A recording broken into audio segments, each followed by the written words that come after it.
Steam மேக்கன் கருப்பட்டி வட்டலப்பம் இது சாப்பிட ரொம்ப டேஸ்டியாக நல்லாயிருக்கும். வாயில் வச்சதே தெரியாது, அப்படியே கரைஞ்சி போயிடும். ரொம்ப சிம்பிள் அண்ட் ஈஸியாக எப்படி செய்கிறதுன்னு பார்க்கலாமா? வட்டலப்பம் செய்கிறதுக்கு முக்கியமான 3 பொருள்: முட்டை, கருப்பட்டி, திக்கான தேங்காய்பால். தேங்காய்பால் அரைக்கும் போதே அதில் ஏலக்காவும் பட்டையும் சேர்த்து நான் அரைச்சி எடுத்துப்பேன். நல்லா திக்கானது. 3மே ஈக்குவல் அமௌண்ட்டாக நீங்கள் சேர்க்கணும். இப்போ டம்ளர் எடுத்திங்கன்னா டம்ளரில் 3மே ஈக்குவலாக சேர்க்கணும். பவுல் எடுத்துருக்கேன்னா நான் 3மே பவுலில் ஈக்குவலான அமௌண்ட்டு சேர்த்துருக்கேன். இது கூட 2 ஸ்பூன் சுகர் நான் கேரமல் பண்ணி சேர்த்துருக்கேன். இது நல்லா மிக்ஸ் பண்ணி எடுத்துக்கணும்.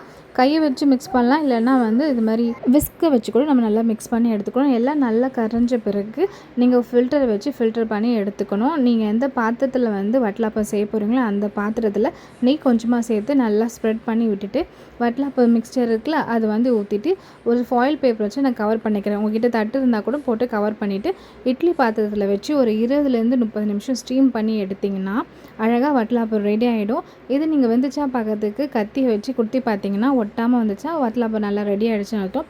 இது நல்லா ஆறின பிறகு நீங்கள் கட் பண்ணி எடுத்துக்கலாம். சூப்பராக வரும். நீங்கள் சில்லுன்ட்டு சாப்பிடுவோம், இன்னும் டேஸ்ட் எக்ஸ்ட்ராவாக இருக்கும். கண்டிப்பாக ட்ரை பண்ணி பாருங்கள். தேங்க்ஸ் ஃபார் வாட்சிங்.